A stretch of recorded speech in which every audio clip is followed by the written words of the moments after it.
Olá a todos, tudo bem? Meu nome é Analia Arevalo, eu sou neurocientista, eu sou americana e me formei nos Estados Unidos, fiz toda a minha carreira lá, fiz a graduação em neurociências e depois o doutorado, o PhD, em ciências cognitivas. A minha área de pesquisa é linguagem e reabilitação motora e de linguagem pós-AVC, entre outras áreas. Eu coordeno agora o curso de especialização em neurociências do HCFM USP, da Faculdade de Medicina da USP, e estou aqui no Brasil há uns 6 anos fazendo pesquisa e coordenando esse curso também há uns 3, 4 anos agora.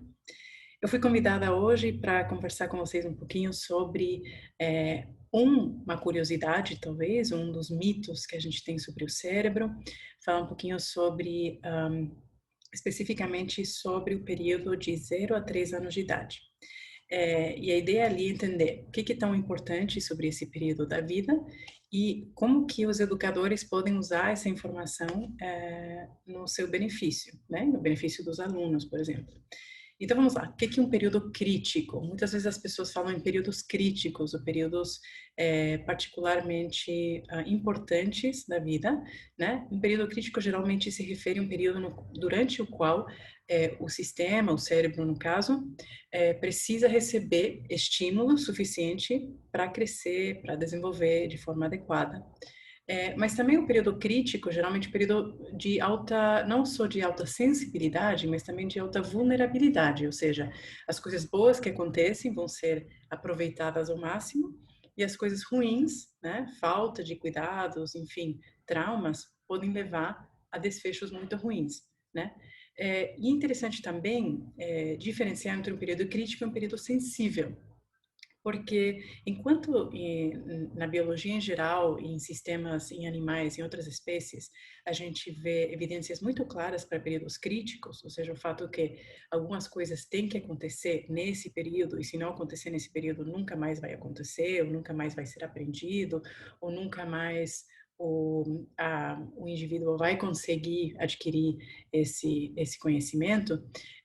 Como são exemplos disso, são, por exemplo, em passarinhos, a gente vê que, de fato, para o sistema auditivo se desenvolver de forma correta, existe um período crítico no começo da vida de 100 dias. Nesses 100 dias, o passarinho tem que ouvir o canto do pai dele para poder reproduzir esse canto e, quando ele for adulto, conseguir usar esse canto para todas as coisas que ele usa esse canto, né? Que é se reproduzir, se comunicar, enfim. E se você ensurdece esse passarinho ou isola ele do resto da família, vamos dizer, da comunidade, nesses 100 dias, assim, nesse período crítico de 100 dias, ele não vai adquirir esse canto, vai adquirir um canto diferente, um pouco diferente, que não vai se adaptar exatamente à necessidade dele. Então, esse é um exemplo claro de um período crítico. Em humanos, os sistemas são um pouco mais complexos, né? Interagem muito com outros, então é mais difícil falar de períodos críticos e se fala mais em período sensível, tá? Então, já definido isso, vamos lá para a ideia do 0 a 3, né? O que acontece entre 0 e 3 anos de vida no ser humano? Muita coisa, né? No primeiro ano, de fato, a gente duplica o número de neurônios que a gente tem, o número de células, e também aumenta muitíssimo o número de sinapses. O que são as sinapses? Essas conexões entre os neurônios, ou seja, aumenta muito o número de células e aumenta muito as conexões, a capacidade do cérebro, dessas células se comunicarem entre elas, né? Que são a base da comunicação, da aprendizagem, né? E do desenvolvimento normal. Então, é claro que o que mais acontece nos 3 anos? Eu falei do primeiro ano. No terceiro ano, o cérebro atinge mais ou menos 80% do seu tamanho normal adulto, ou seja, já com 3 anos de idade, a criança geralmente já tem o cérebro, 80% do cérebro, da massa de cérebro que vai ter já quando adulto, ou seja, entre 0 e 3 acontece muita coisa, né? Muito crescimento, muita proliferação, né?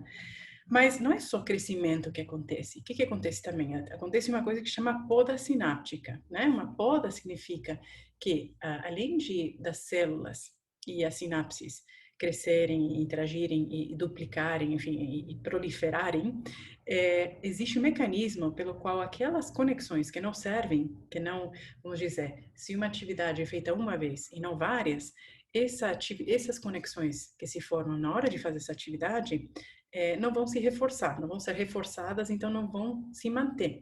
Então, para conexões se manterem, precisamos de um reforço, né? De repetir essa ação várias vezes, esse movimento, o que for que estamos aprendendo. Então, é importante que isso se repita, e quando isso não acontece, essas sinapses que não servem, essas extras que são criadas, vão se cortando, sendo eliminadas. Essa eliminação, essa poda, é muito boa, porque deixa o cérebro entender quais são as conexões mais importantes e aquelas que vão ser reforçadas, né, para criar sistemas e redes mais sólidas, né, mais eficientes, vamos dizer. Então, é interessante que é importante esse período 0 a 3. Com certeza entre 0 a 3 acontecem muitas coisas, mas é verdade que depois dos 3 anos não acontece mais nada, ou que esse período para de ser tão importante? Não, porque de fato, tanto a proliferação e o crescimento dos neurônios e das sinapses, tudo isso continua acontecendo ao longo da infância, ao longo da adolescência, e às vezes todo esse crescimento, inclusive o crescimento do córtex pré-frontal, que é a parte frontal do nosso cérebro, que se ocupa de funções executivas, de tomada de decisões, isso é o último a se desenvolver completamente. Isso acontece bem mais para frente. Alguns dizem 21 anos, alguns outros dizem 25, quem sabe uma adolescência meio estendida, né? Então, assim, é importante 0 a 3, sim, mas é importante no sentido que as coisas que não se aprendem nesse período não vão ser aprendidas depois? A resposta é não. Por quê? Porque, de fato, existem muitas coisas que são importantes nesse período, mas antes da gente poder desenvolver muitas funções que os seres humanos fazemos, que temos a capacidade de fazer, linguagem, tomada de decisão, como eu já mencionei agora, tudo isso depende de sistemas básicos primeiro. Então, de fato, antes de ter essas capacidades, a gente precisa que essas outras funções sejam bem desenvolvidas, como, por exemplo, as funções motoras, a visão, a audição. E isso pode acontecer, pode começar a acontecer entre 0 e 3, mas essas outras funções mais complexas não podem acontecer nesse período. Então, dependem desse período de 0 a 3, mas de fato serão importantes bem além desse período de 0 a 3.